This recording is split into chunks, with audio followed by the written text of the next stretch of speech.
Alors voilà, je viens à peine de vous témoigner que je suis fatiguée en tant que chrétienne de voir que les trois quarts des programmes, de leur appellation, leur titre, ou leur contenu sont soit démoniaques, soit avec des noms de démons, soit font allusion au diable et ses démons ou aux ténèbres et à tout ce qui n'est donc pas lumineux par définition. Ce qui me rappelle d'ailleurs ce passage d'Éphésiens 5, verset 1 à 20, hein, où il nous est notamment dit, invité par le Seigneur à ne surtout pas participer aux œuvres des ténèbres, et comprenez bien que c'est bien le sens de mon propos ici. Je les dénonce précisément pour éviter à d'autres chrétiens qui m'écoutent de se laisser aller à y participer, précisément pour qu'ils ne se retrouvent pas à perdre leur temps à regarder des émissions ou des programmes démoniaques alors qu'il y aurait tellement de choses plus intéressantes à faire et à expérimenter avec et pour Dieu dans notre marche par la foi avec pour Dieu Jésus-Christ et son Saint-Esprit. Choisissons plutôt de toujours dire oui à Dieu et toujours dire non au diable et toujours aller de l'avant, toujours plus loin, toujours plus haut avec Dieu, Jésus et son Saint-Esprit. Et donc détournons-nous des programmes démoniaques qui ne visent qu'à nous pomper notre lumière, j'ai envie de dire, notre énergie, notre temps, nous faire perdre du temps dans des choses démoniaques alors que nous avons des choses tellement plus intéressantes à expérimenter dans la sainteté avec l'Éternel, notre merveilleux Dieu d'amour, qui est le seul à lui nous proposer d'expérimenter des choses bien plus édifiantes, et je lui en rends ici grâce et gloire. Et j'en veux pour preuve que cette semaine, j'ai discuté un peu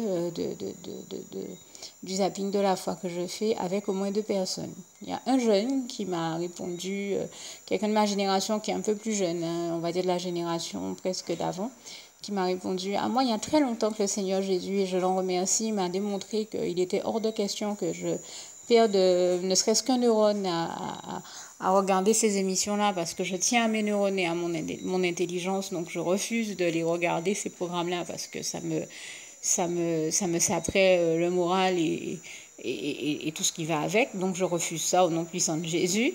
Et l'autre personne, c'est une personne de la génération de bien avant moi, qui est plus âgée et qui a connu ma grand-mère. Ma grand-mère n'est plus, mais je disais à cette personne, je suis sûre que si mamie était là, ça l'aurait quand même choqué. Comment expliquer que nous vivons à une époque où les gens laissent passer ces choses-là avant, à la télévision, notamment ici en Guadeloupe, mais jamais mais les gens se seraient fâchés, auraient dit, mais qui j'en fais, ils ont montré mon programme, qui parle moins des diables, des démons, de tous ces bitins-là, ça pas normal.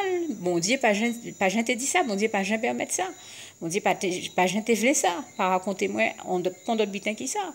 Et c'est vrai que c'était un peu le sens de mon propos, enfin, pour traduire pour ceux qui ne comprennent pas, je disais en clair qu'à l'époque de ma grand-mère, si ma grand-mère était encore là, je sais qu'elle aurait refusé de regarder ce type de programme, parce qu'elle nous aurait dit que c'est pas normal que les programmes parlent du diable ou portent des appellations démoniaques ou parlent des activités démoniaques, et qu'elle refuse de regarder ça parce que elle aurait déjà intégré que ce n'est pas de Dieu et que Dieu n'a jamais pu vouloir qu'on se farcisse ce type de programme qui ne vise qu'à obscurcir notre intelligence. Et je rends grâce et gloire à Dieu qui, lui, est le seul à toujours nous envoyer ses rayons de lumière, son esprit de lucidité et de discernement, afin que justement nous n'allions pas dans les ténèbres et dans les activités des ténèbres. Car c'est par ta lumière, Seigneur Jésus, que nous voyons la lumière, comme il est écrit dans le psaume 36, versets 9 à 10, et je rends grâce et gloire à Dieu, à Jésus, à son Saint-Esprit, puisque le passage de 1 Jean 1, verset 5 nous le dit encore: Dieu est lumière et en lui il n'y a point de ténèbres. C'est la bonne nouvelle que nous avons apprise de lui, et je lui en rends grâce et gloire ici encore une fois. Et c'est vrai que je disais à cette personne elle me disait, mais tu as bien raison, c'est vrai que mamie l'aurait mal pris, et je demeure persuadée que la Guadeloupe que nous avons connue d'antan, ces choses-là ne se seraient pas passées. On est maintenant en 2015 à une époque où justement nous devrions nous dire que nous sommes arrivés à un degré de... On a évolué, on a progressé, et progresser dans le bon sens des choses aussi, c'est refuser tout ce qui vient des ténèbres, puisque, et notamment ce type de programme-là. Alors nous sommes arrivés à un degré de développement, Dieu a permis pour nous bénir, un développement pas possible, des meilleures choses, des meilleures technologies, etc., etc., meilleures recherches, que ce soit sur le plan médical, technologique, de la communication et dans bien d'autres domaines, et je lui en rends grâce et gloire. Et c'est pour, alors qu'il y a de tellement bons programmes, tellement belles choses à découvrir, qu'on se farcisse des programmes aussi ténébreux. Non, c'est hors de question. Et je disais dans ce même sens-là à cette personne un peu ce que j'ai eu l'occasion de dire il y a quelque temps.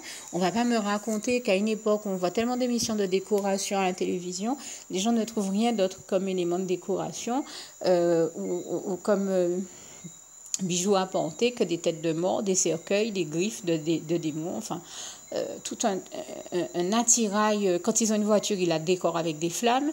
Quand ils mettent un bonnet sur leur tête, les bonnets ont déjà des flammes, comme si leur tête était en feu. Quand ils ne vont pas jusqu'à mettre leurs cheveux dans des couleurs de flammes, je veux dire, comme si eux-mêmes, ils avaient déjà la tête enflammée. Je veux dire, il y a réellement un problème quelque part. Quand les gens vous renvoient cette image-là, ça vous interpelle. J'ai eu, moi, en face de moi, un jour, quand j'étais aux États-Unis, quelqu'un qui me parlait. Je me suis dit, mais ok, son discours est bien, mais elle ne s'est pas rendue compte de ce qu'elle porte. Elle portait sur elle un t-shirt démoniaque avec des têtes de mort, des démons, enfin je ne sais plus trop ce que ça racontait, mais c'était quelque chose de vraiment démoniaque. Et je me dis, mine de rien, bon, j'étais dans des conditions où elle, je la connaissais, et ça faisait un moment que je voyais qu'elle se faisait manipuler par le diable et que dans son inconscience, elle ne se rendait pas compte de ce à quoi le diable l'amenait à participer, à faire ou à dire ou à, comment dire ça. Donc, je pouvais faire preuve de compréhension avec elle. Je savais que ce n'était pas de sa faute. Et d'ailleurs, j'invite à faire preuve de compréhension de la part du Seigneur Jésus avec le maximum de personnes, toutes les personnes à qui nous pouvons, qui sont des personnes qui souvent ne se rendent pas compte que le diable les manipule pour véhiculer ce type de message et raconter des choses qui ne sont pas de Dieu. Tous les messages, j'entends ici tous les messages démoniaques que bien des personnes véhiculent, bien malgré elle. Et cette personne-là, alors qu'elle avait un discours positif, elle portait sur elle un t-shirt qui arborait un slogan démoniaque. Et elle ne se rendait pas compte. Alors, je me dis, moi, je ne l'ai pas rejeté, parce que c'est ce que le Seigneur Jésus nous apprend à faire, hein, ne surtout pas être dans un esprit de rejet qui procède du démon. Je voyais le Saint-Esprit parler en elle puissamment, je voyais que Dieu l'aime, je voyais l'amour de Dieu pour elle, donc je savais qu'elle était vraiment de Dieu, mais qu'elle ne se rendait pas compte de la manière dont le diable l'utilisait pour être le véhicule de messages démoniaques. Quand elle s'habillait, voilà, c'était des tricots avec des têtes de mort, des tas de messages démoniaques, des images de personnes avec des cornes, enfin des trucs pas possibles, totalement démoniaques. Et elle ne se rendait même pas compte de ça, de comment le diable la manipulait. Là. Mais c'est quelqu'un qui a évolué aussi dans un univers, une ambiance gothique, métal, à écouter du rock métal, être dans un système vraiment dans quelque chose où c'est des gens voilà, qui étaient dans ça, dans un univers de déco démoniaque, cercueil, tête de mort et consorts. Et j'en parlais avec quelqu'un ici, donc dont je parlais tout à l'heure, c'est la même personne à qui je disais, mais on ne va pas me raconter que ces choses sont normales. Nous avons évolué dans un univers et jusqu'au jour d'aujourd'hui, si on n'en avait pas besoin hier, avant-hier, il y a 10 ans, il y a 20 ans, je ne vois pas pourquoi on aurait besoin de ça. On ne va pas me raconter, surtout maintenant, au degré d'évolution où nous sommes, que dans une déco, ou pour penser être jolie, on a besoin d'avoir des têtes de mort, des cercueils, des griffes et toutes ces choses-là. Ce n'est pas de Dieu, c'est moche, c'est dégueulasse, c'est démoniaque et ça véhicule une image très négative. Comme je disais à cette fille, moi je n'ai pas rejeté, mais je me dis, un chef d'entreprise, si on se place dans un autre contexte, un chef d'entreprise qui voit en face de lui quelqu'un arriver, cette personne-là est en recherche d'emploi. Vous arrivez, vous recherchez un emploi, vous avez un discours qui est positif, mais vous êtes habillé avec plein de têtes de mort, mais qu'est-ce qu'on va penser de vous? Ne serait-ce que ça, on peut vous refuser un emploi parce qu'on peut se dire que dans un tel accoutrement, on ne sait pas ce dont vous êtes capable. Et on pourrait comprendre, même si je ne souhaite à personne de vivre ce type d'expérience, mais c'est une hypothèse que je donne qui peut s'avérer plausible. Parce que si quelqu'un arrive en tenant un discours positif, mais en même temps véhicule en longueur de journée des messages démoniaques, ne porte que des têtes de mort, etc., etc., on se dit, mais cette personne-là a un problème, elle ne se rend pas compte, mais c'est quoi ça? Et on peut le comprendre. Et il n'y a qu'à voir, quand j'en ai parlé, la personne avec qui j'en parlais m'a dit, mais les personnes dont tu parles, qui s'habillent comme ça, qui portent des têtes de mort, qui mettent des têtes de mort partout, des flammes ou des cercueils et toutes ces choses-là en décoration sur leur voiture, dans tout ce qu'elles possèdent, en bijoux, en ceci, en cela, ce sont des personnes qui sont possédées du diable et qui ne se rendent pas compte de ce qu'elles sont en train de faire et des messages qu'ils véhiculent et de ce qu'elles disent. C'est très, très grave. Et la personne m'a dit, mais tu as tout à fait raison. Parce que, et ce n'est pas quelqu'un qui est du genre à me donner raison d'habitude, hein, ça je peux vous le dire. Mais je remercie le Saint-Esprit à qui je rends grâce et gloire, qui me donnait une confirmation que mon analyse est bien la bonne à travers cette personne. Et toute la gloire revient à Dieu, à Jésus, à son Saint-Esprit. Elle me dit, mais il n'y a que des personnes qui sont possédées du diable qui peuvent en arriver à ça. Je dis, mais on est à une période, à un degré d'évolution de l'humanité qui, il me semble, nous permet d'éviter de tomber dans ce type d'écueil totalement ténébreux. Et quand je parle même des programmes de télévision dont je vous parlais tout à l'heure, je vous rappelle que je vous ai aussi témoigné que le Saint-Esprit disait à travers quelqu'un, à travers un journaliste, comme je viens de vous citer, hein, je viens de vous dire, à peine j'avais fini de vous faire le témoignage que je viens de faire, j'allume ma télé, j'entends la journaliste qui dit, et ce soir, le programme de ce soir, dimanche soir, 19 juillet 2015, je peux vous le dire, ce sera sur la télévision locale, La Cité de la Peur. Alors je me dis, mais alors c'est tout le temps des programmes démoniaques et le diable qui lui est toujours en train de chercher à maintenir les gens dans la peur. Un dimanche soir où on pourrait se dire, bon, mais c'est la fin du week-end, on termine en douceur pour finir de se reposer. Qu'est-ce qu'on vous propose de voir? La Cité de la Peur, un dimanche soir.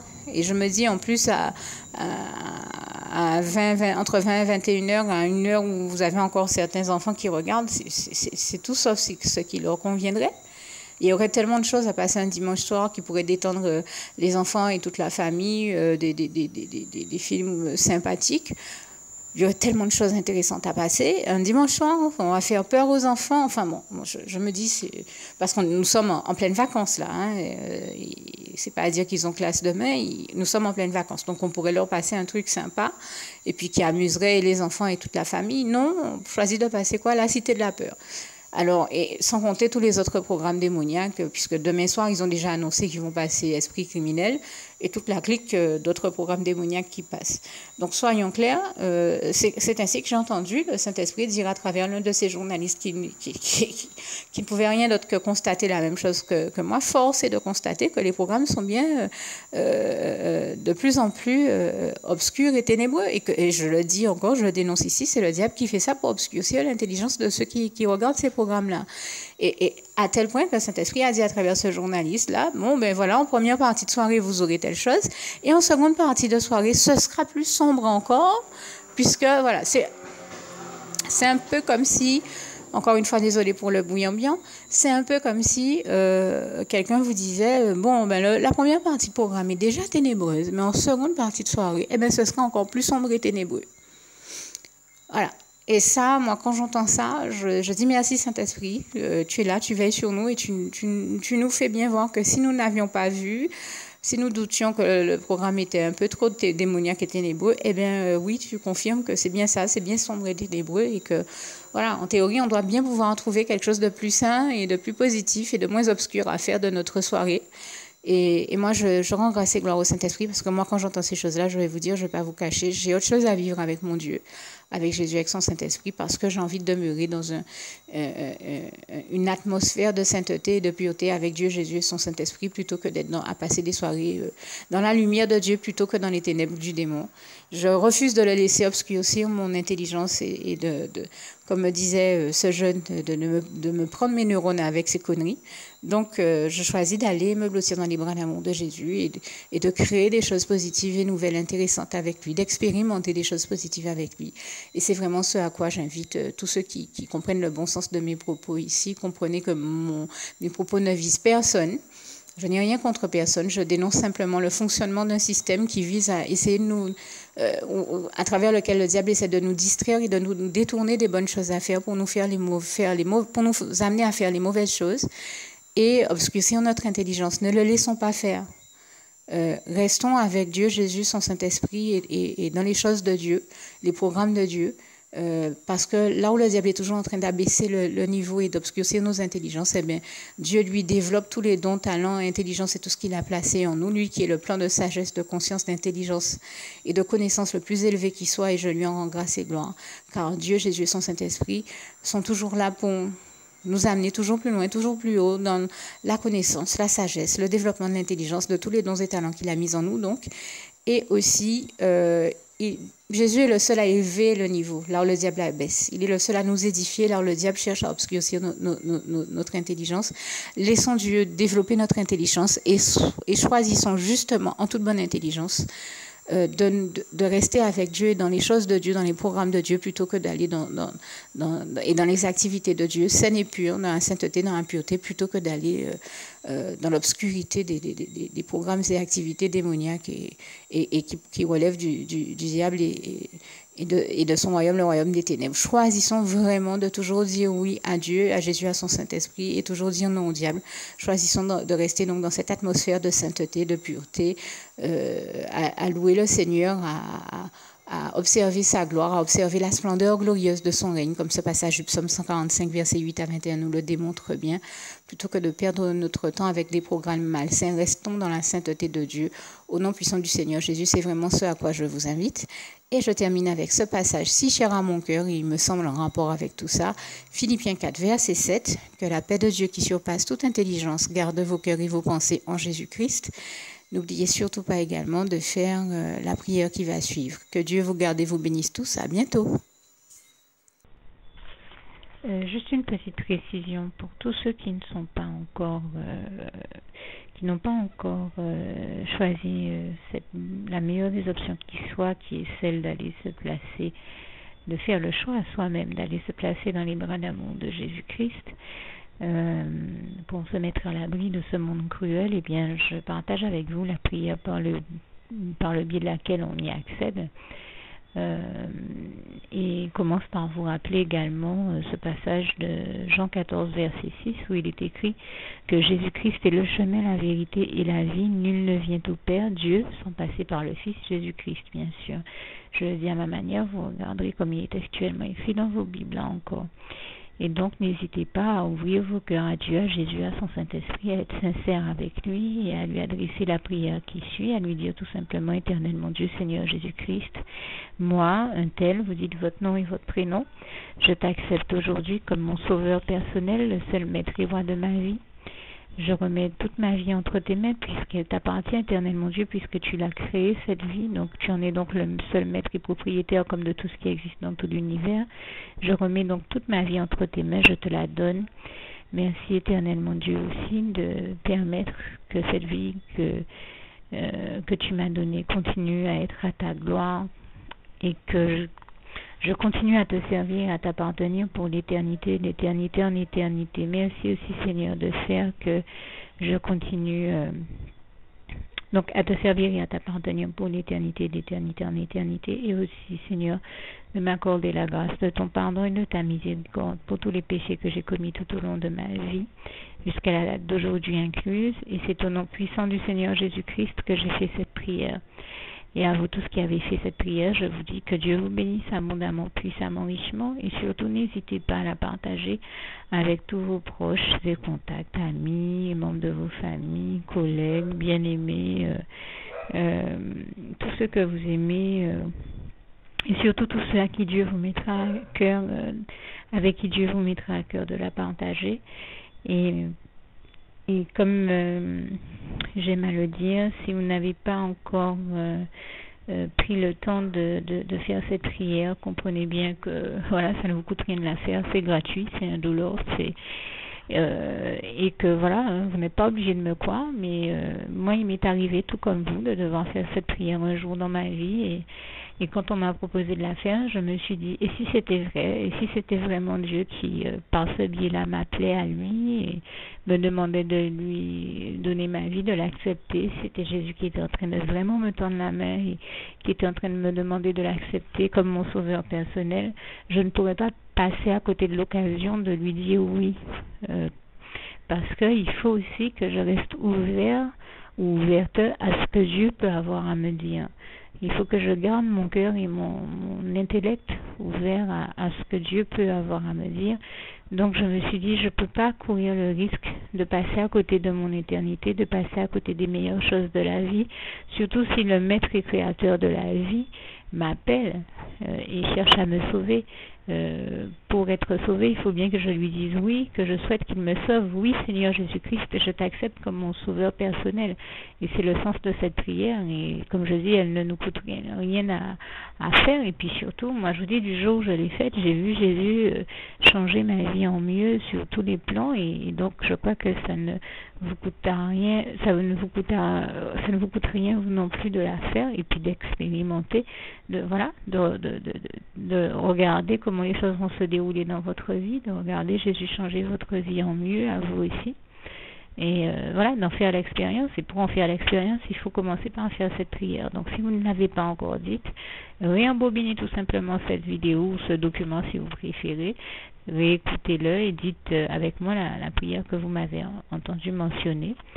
Et n'oubliez surtout jamais que tout est possible à celui qui croit en Dieu, en Jésus-Christ et en son Saint-Esprit, comme il est écrit en Marc 9, verset 23, et que tout est possible à Dieu, comme il est écrit en Marc 10, verset 27.